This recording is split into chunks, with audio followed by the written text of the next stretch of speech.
So, welcome to another episode of Beta Talk.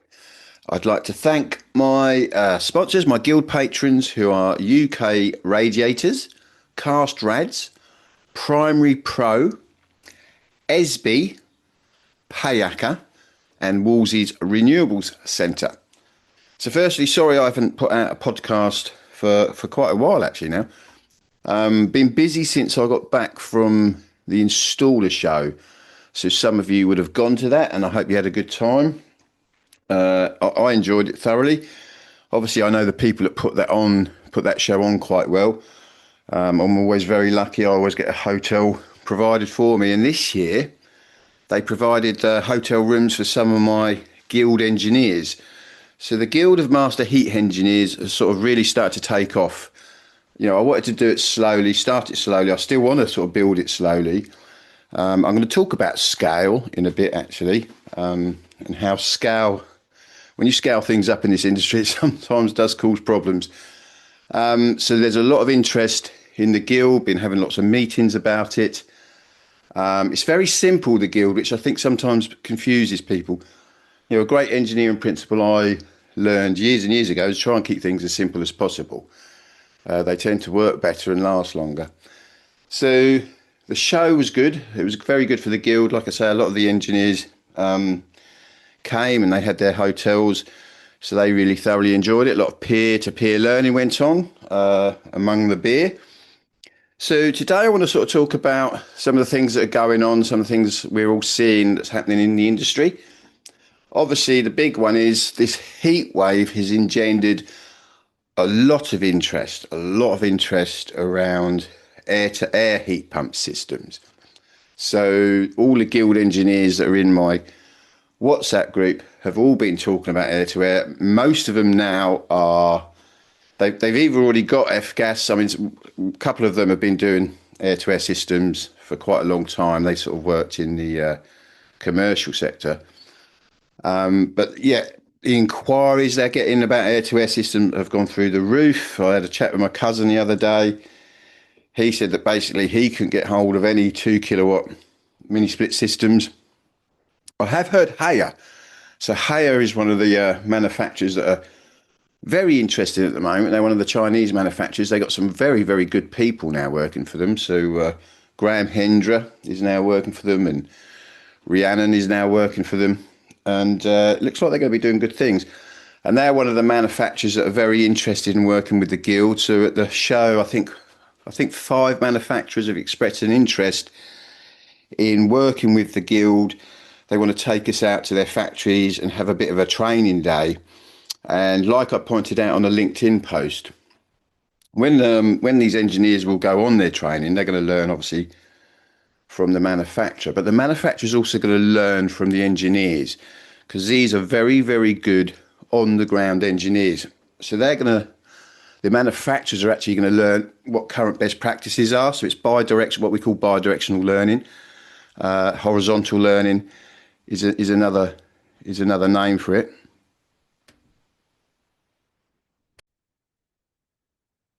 I suppose one of the questions I do get asked is when people are realising that some of the guild engineers are installing air-to-air systems. So some of them are going to be installing them this week, not under the bus.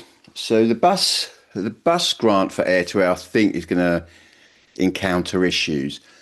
And I think what's going to happen is, and we are seeing it happen across the country, lots of people are getting interested in these, what they're calling air conditioners. I call it comfort cooling. I'll probably talk about that a bit later, about the terminology.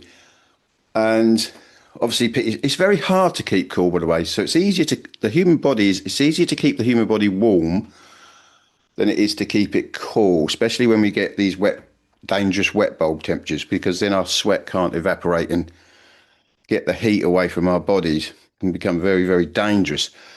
So lots of interest in air to air. There's obviously a concern. People are going to have these things installed and probably only realise they do cooling and not realise they do heating as well. Obviously, that's not happening with the guild engineers. The guild engineers put these systems in, properly explaining to the customer that can do both things. So I think what we're going to see over the next few years. And if we go to sort of the area I know most, so I grew up in a rural area. Dad and I were involved in oil boiler stuff, and the homes I've been in, let's say the elderly people that are sitting in their front room watching Coronation Street or whatever they want to watch, they can have a little mini split system that's keeping that living space heated in the winter. They've still got their oil boiler for hot water and maybe on the very, very coldest nights. And obviously in the summer, they've got a nice cool space. So I think, and these systems are cheap as well. So I think we're going to see this transition to heat pump technology not be like we all thought it was going to be, where you completely take out a system and put another system in. I think it's going to be gradual. And if you look at the heating sector, that's kind of always been the case. So there's plenty of people out there who've got their super duper efficient heat pump systems that still got log burners and stuff like that, maybe still coal fires. Well, I know they have because I've been around their homes. Sometimes we do tend to have different technologies within a home. So I think we're going to start to see people maybe get these things to keep them cool, keep themselves cool, but then understand, well, hang on a minute, this actually can heat us on a winter's night while we're in our living space. Perhaps don't even have to worry so much about the bedrooms. When you go to bed, most people like their bedrooms to be a bit cooler. Obviously, on the coldest of days, your oil boiler can come on. Now, obviously, this goes completely against the fact we're trying to get off fossil fuels and take the whole fossil fuel system out. But that's not going to be appropriate for everyone. As we know, there's a big, big cost involved in getting this stuff. Whereas, if I was back on the tools now, I would probably set up a company that specifically just put these little mini split systems into these properties and very much explain to people that they're going to heat them as well. And I think over time, people are going to start to get used to the fact that air to air is for heating as well as cooling. And I think the AC manufacturers are clicking onto this as well. Like I say, stocks are running low all around the country for the small mini split units, and they are cheap. I rang up a cousin the other day. I said, "What can you get a 2 kilowatt, a good quality one?" I mean, so it says a Dakin one, and £275 for the outdoor unit, £93 for the associated indoor unit, and then obviously you've got to buy some stuff on top of that. You've got to buy your 2 sizes of copper pipe and your lagging, and etc., etc. But yeah, it's going to be a bit of a cheap alternative for people. I think this whole thing of keeping cool is going to probably drive the heat pump revolution. Who knows? There is going to be problems. I'm seeing it now. Lots of people rushing out, getting their F-gas. And it's going to sort of be a bit like it was when the combi boiler was invented. We are just we have been just chucking them on the wall. And I'm going to speak about that actually in a minute, because we do have a problem in this sector. Whenever we've tended to scale things up, quality always drops. So there was a big conference going on, was it last week or the week before, with one of the companies, Heatable.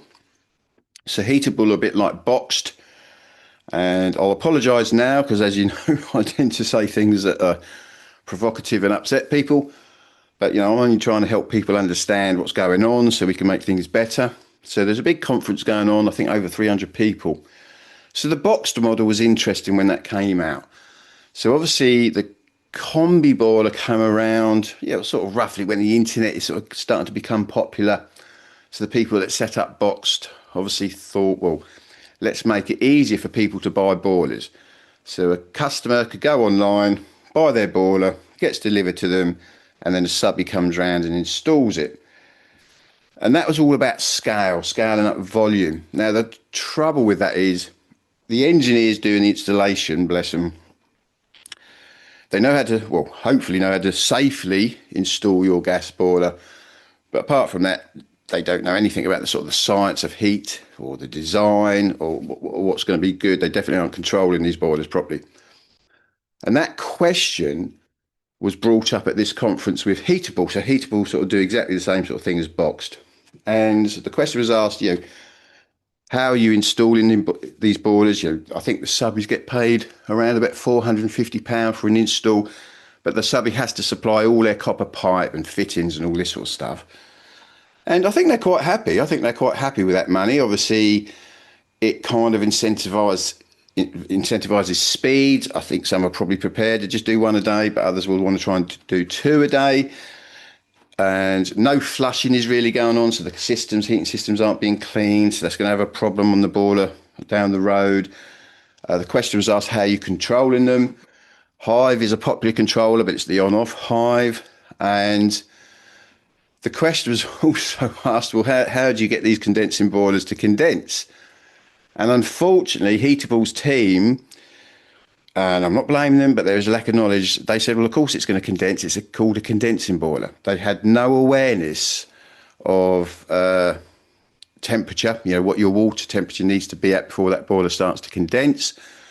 And obviously, the lower the lower you drop that water temperature, your flow return temperatures and flow temperatures, the more condensing happens. And they were completely unaware of this.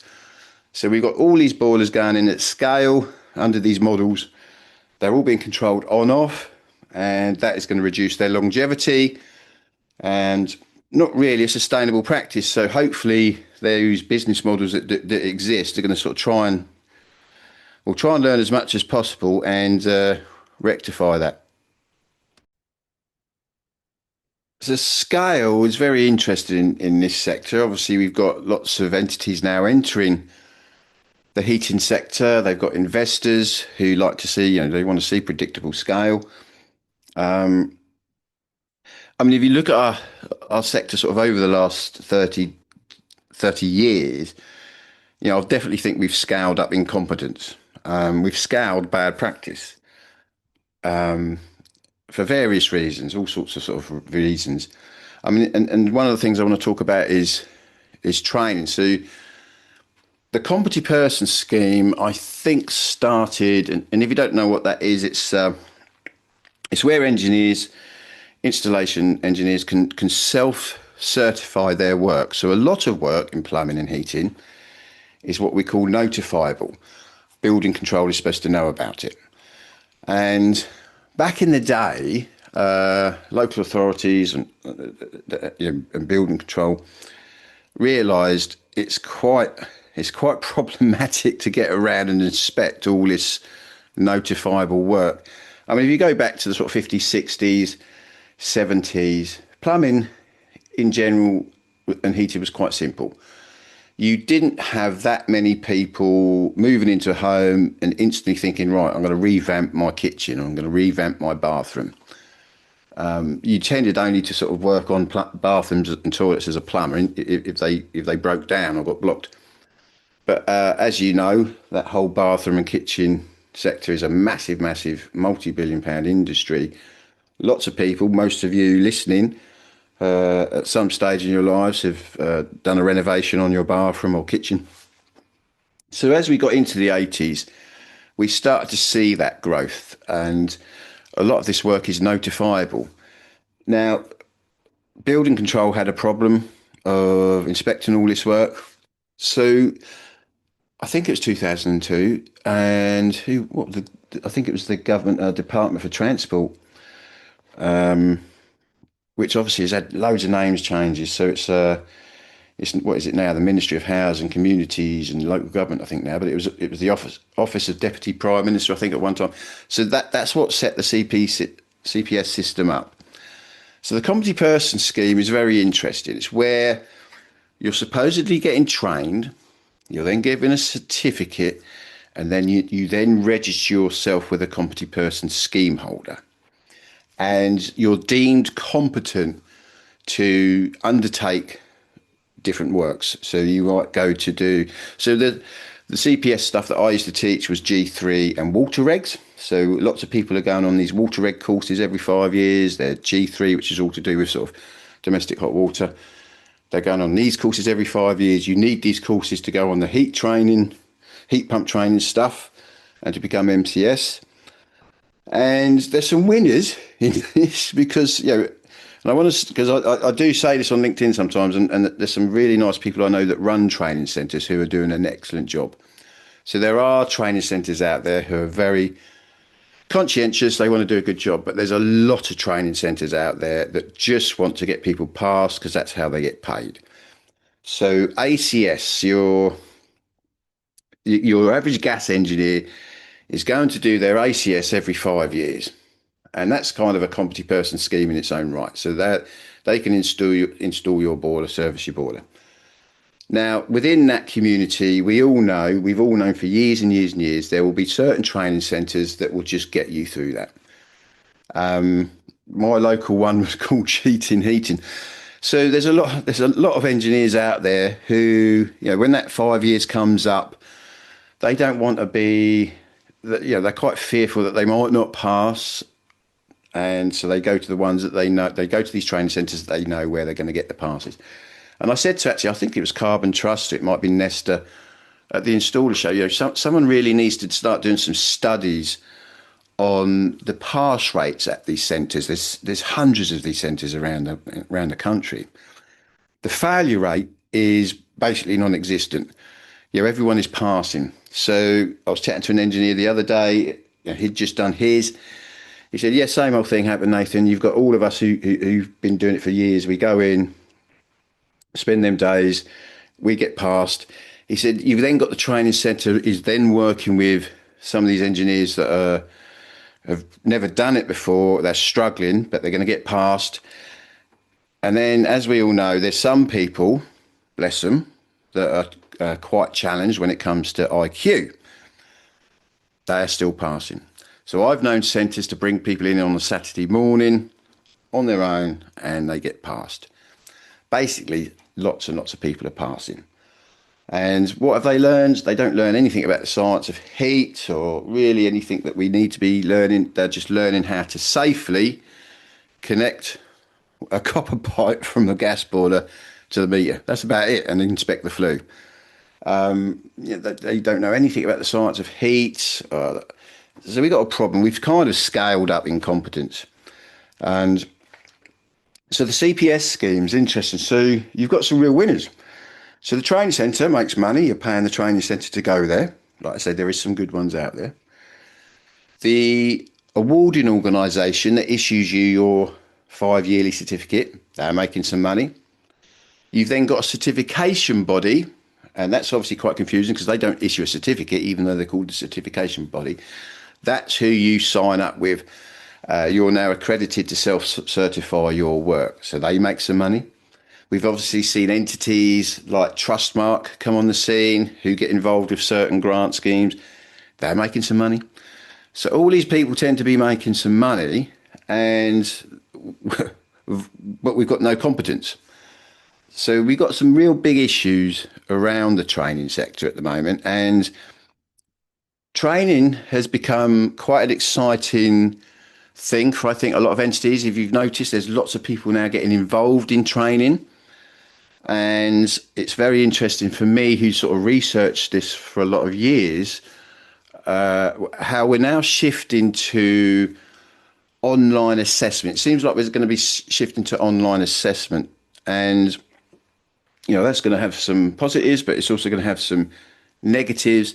So I want to talk a little bit about that so anyone that's involved in that can sort of understand what the research is currently saying around these systems of online assessment.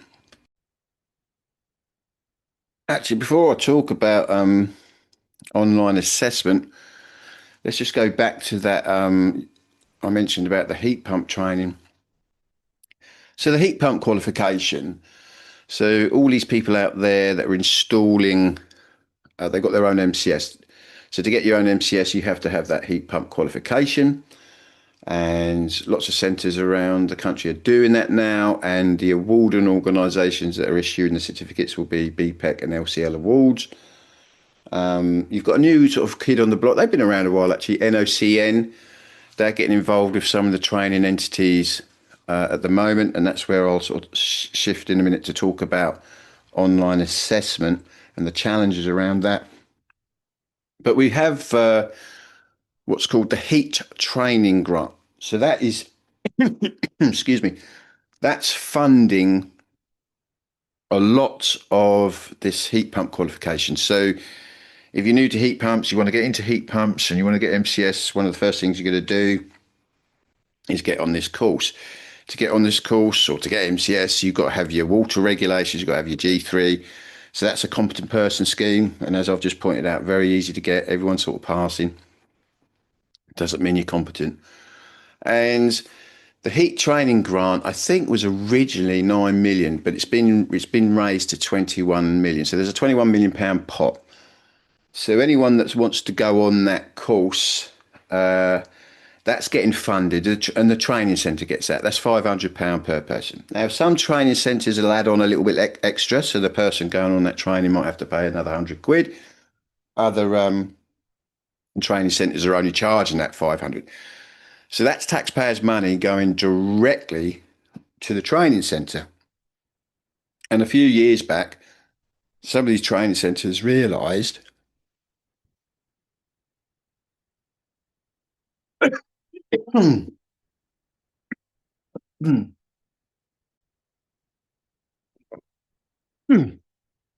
Sorry about that. I had a coughing fit then.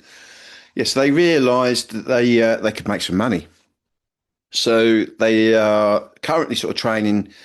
Yeah, a lot of training centres that do the gas will also do the G3 course and the water eggs course.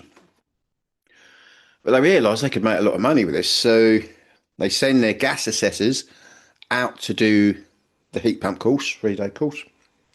That gas assessor now comes back. They've done the heat pump training themselves because they've got their assessors award. They're allowed to deliver training and assess it. They're now the ones teaching all these thousands of people about heat pumps and giving them the qualification. And the training centre is getting £500 per person that's doing that. So all the training centre had to do, all they got to do really is essentially market themselves and say, look, we now deliver the heat pump course. Come along. And the taxpayers funding all that. And they are making some good money out of that. And of course, we're churning out thousands of people that have been taught by people that have never ever been near a heat pump. There were gas assessors 1 minute, and 3 days later they're now qualified in heat pumps. And I've sort of challenged this heat training grant for quite a while. As you know, I'm a very, very big fan of the civil servants that are working in Desnes, very big fan. But I think when it comes to this heat training grant, there's problems. And I've been quite vocal about this because they're trying to tell us all it's successful. And luckily, or thankfully, one of my leading guild heat engineers had the opportunity to sit down with the minister the other day and basically say the heat training grant is not working and that numbers are being fudged. And he actually said that to the minister, the numbers are being fudged. So I think there was a survey. I think 1,000 people were surveyed who've been on this heat pump course. And the survey is all about basically proving that it's a good course.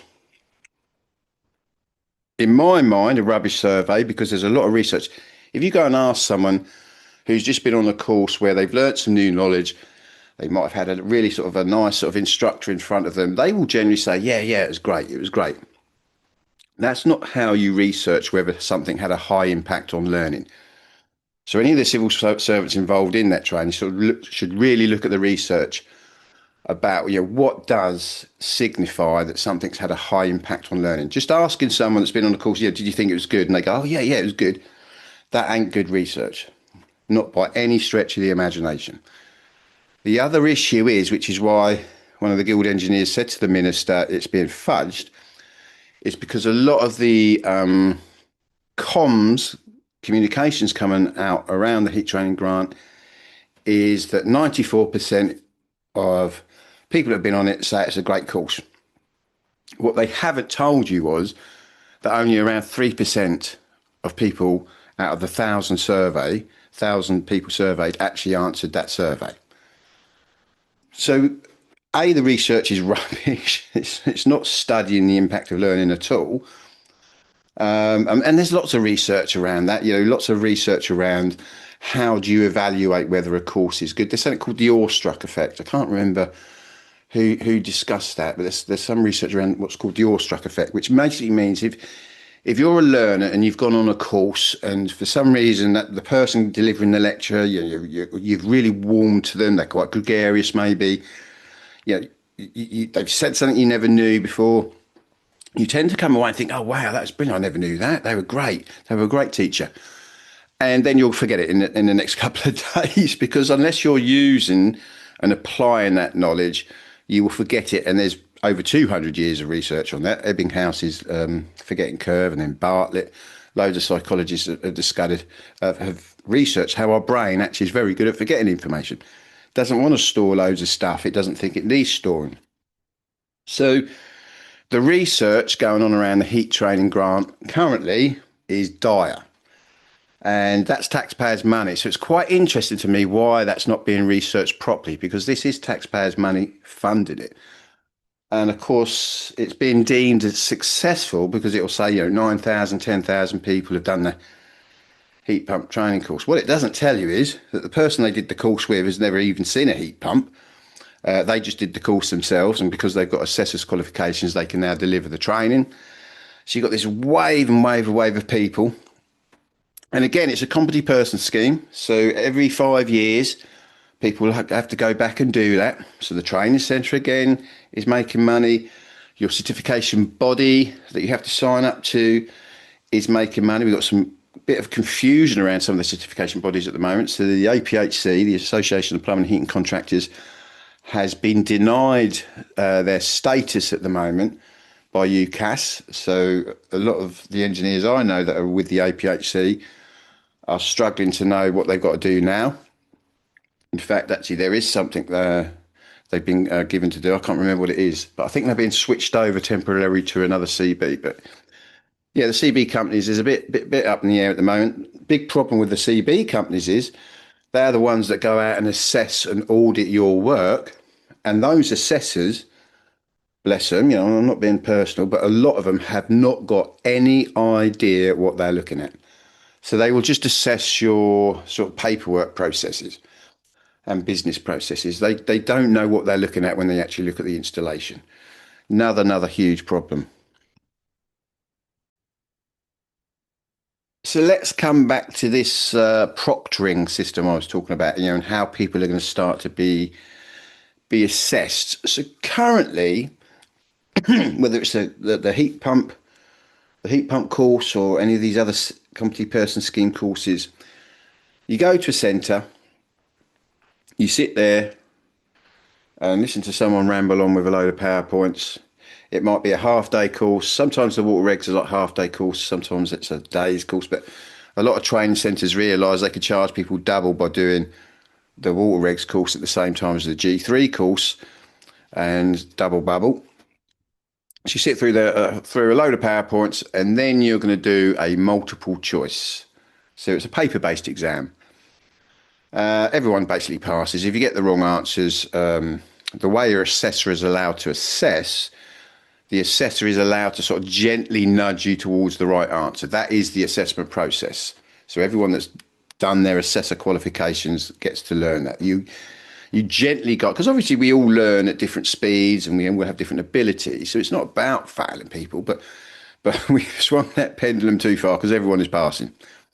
And so that's always been paper-based, but it now looks like, and I know NOCN, who I think a lot of people are now going to be using as their awarding organisation, and other awarding organisations like BPEC and LCL Awards, I think we're going to start to see a shift to online assessment.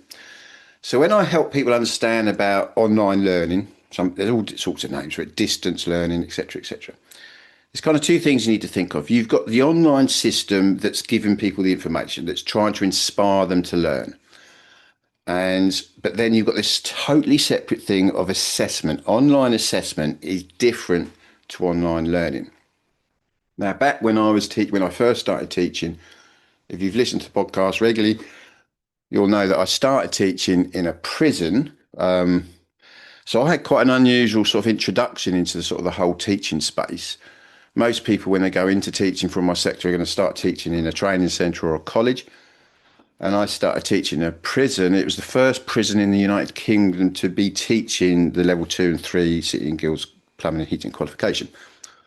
I never set the course up, so there was another lecturer who set the course up, set the workshop up. They did a brilliant job. That workshop was brilliant, and I think they got headhunted within the year, and off they went. I never got to meet them, unfortunately. But then I was in, I've got a degree in behavioural psychology as well, or behavioural studies. So I think that's one of the reasons why I got the job. And the first students I taught, 8 out of the 12 were murderers. Still to this day, I'd still say they're the best cohort of students I taught. They were so enthusiastic about learning. But during that period is when City and Guilds gave all training centres and colleges around the country a 3 year period to change over from paper-based assessments. So they were doing exactly the same as these CPS courses. In a college, a student would have to, they'd get their sheet, they'd write down A, B, C, or D on it. It was all paper-based. But back when I started in 2006. So City and Guilds rolled out this thing called GOLA, Global Online Learning Assessment. So they wanted all their assessments now to be done online and get away from paper-based. So they gave every training centre and college a sort of a 3 year period to sort of transition. And because I'm training in a prison, but it still had a training centre number. It still had a City and Guilds training centre number. So I spent at least 18 months trying to convince. I mean, you imagine I've gone to the prison security and the governors have said, right, we need to set up a room where we've got computers where my students can go and do their exams. And they're like, sod off, Nathan. We're not having computers in a prison that are connected to the internet where prisoners can go and get on the internet. But eventually I managed to sort of get that introduced. So I was the first person in the country to get computers into a prison for online assessment. So I know a little bit about it, and it's got problems. Online assessment has problems. And I have mentioned this on LinkedIn. I think it upset a few people when I mentioned it, but I'm not here to upset people. I'm just telling you what the research says. So with an online assessment, you're obviously not in the room with the invigilator. So it's very, very open to cheating. So pre-COVID, there was a lot of research going on around, because the internet isn't that, it's relatively new, isn't it? So I think Donald McCabe was sort of one of the leading sort of researchers around online assessment and whether people cheat. And then COVID happened. Now, when COVID happened, the whole world's education systems had to go online for a little bit. So these Ivy School, these Brown, Yale, Stanford, MIT, everyone that's paid an awful lot of money for their qualifications is now doing exams online. And there was a lot of research going on around that. And funnily enough, I think it was Philip Newton, who's from the Swansea University's medical school. He did a load of research. You can look that up. So Philip Newton. And what they found and discovered was cheating goes through the roof. Now, that word does sound a bit horrible, doesn't it, cheating? But there's a lot of psychological research around cheating. I'm trying to think who the psychology. You've got the fraud triangle, I suppose, is the most well-known one. Donald Cressy from the 1950s. So that's quite old research. People will cheat. And I think there was 3 things. Opportunity is one of them. So if there's the opportunity to cheat, and we're talking about moral people, so they discovered that even moral people will cheat if there's opportunity. Rationalisation is the other one, and then pressure, high stakes. So if you're paying for a qualification and paying quite good money, there is then pressure to cheat if the opportunity exists. So there was a lot of research around during COVID about online assessment, and it's quite easy to cheat, and if it is easy to cheat, people do cheat.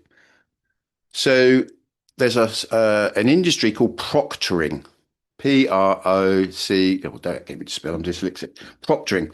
So basically, it's like invigilization, and there's these proctoring systems. So in our country, I think UCAS, so the awarding organisations that are going to start using proctoring will use a very minimal proctoring system. So what that will mean is when you do your online exam, you'll be sat at your computer. Your webcam will be on, so it's looking at you. And the other side of the computer, a bit like a Zoom call, there'll be someone watching you take that exam. They'll be watching multiple people.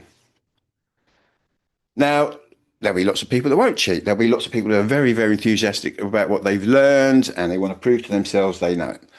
But it's also open to cheating, even with that proctoring system in place where someone's looking at you through your webcam. And this has been researched. This is why in America, during COVID, the proctoring industry went from something like a £300 million industry to a multi-billion-pound industry overnight. You even had teams would come around and sweep your home for electronic devices. You'd have to have cameras installed in the room. So it wasn't just your webcam camera. There'd be about two other cameras placed around the room.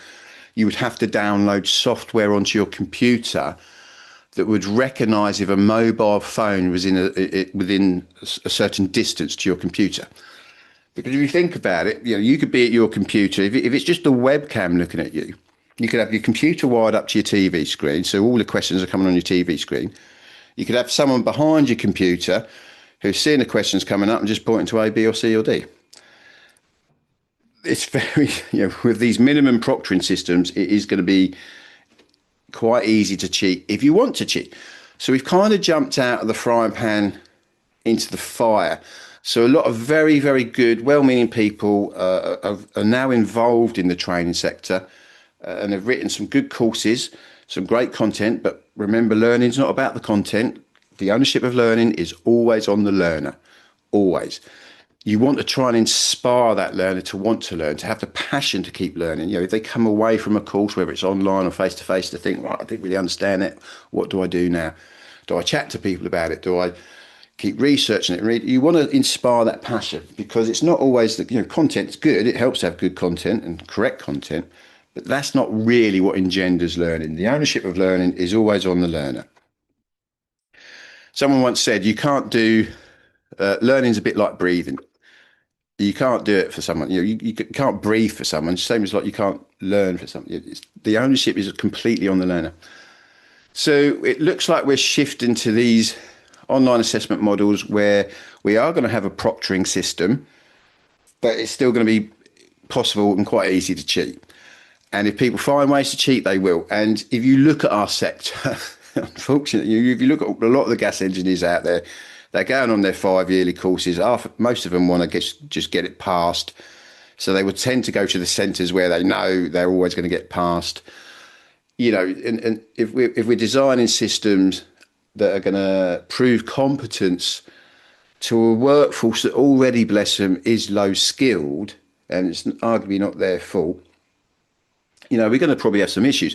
So anyone involved in that, whether you're the award organisation like NOCN, thinking about these proctoring systems, we're not going to be able to afford the high level proctoring systems they've got for Ivy League universities. You can't have people coming around sweeping your home and downloading software onto your computer so if your mobile is in the vicinity, and having cameras set up everywhere. That's not going to work. So we're going to have to try and think of ways to attenuate cheating. It will happen because we've all been complaining, and all these good people that get involved in training now have been quite rightly saying, look, something's wrong in our sector. The way we assess competence is completely wrong. It's pay to pass. But like I say, we could be jumping out the frying pan into the fire a bit here, because we've still, in my opinion, got this pay to passing. If people have paid very, very good money to do a course and it's now being online assessed, if they think they can get away with it and pass it, they're going to get away with it and pass it. So we've kind of haven't solved the problem. So hopefully the people involved in that, we're going to think about that and maybe look at the research that's around that. Well, I hope that helped. I'm going to now go and do my LinkedIn post for the beginning of the week to sort of say what some of my guild engineers are doing. I know one of them's carrying on with a heliotherm cascade. So heliotherm is a manufacturer of a heat pump. I know another one of the guild engineers, they've got a crane they've got to lift their 13 kilowatt Wiesmann I think they've got to lift it onto the flat roof, and then it's getting fixed to the wall. One of the other engineers, they're starting an 18-year-old apprentice today. Another one of my guild engineers works for the Crown, and so I think they're doing a swimming pool heat pump today. Lots of air-to-air. So I've got quite a few of the guild engineers that are getting involved with a lot of air-to-air systems, not under the bus. Some water mains. So there's a couple of engineers I know in the London area are replacing lots of lead water mains. There's still 9.5 million lead pipes out there. A lot of us are still drinking lead. We've got lots of first fix going on. We've got a Valent 5 kilowatt going on. We've got a Bosch air-to-air multi-split going in by another engineer. Lots of commissioning. So it's all going on. The guild engineers are out there working hard. Wish them luck, and thank you very much for listening.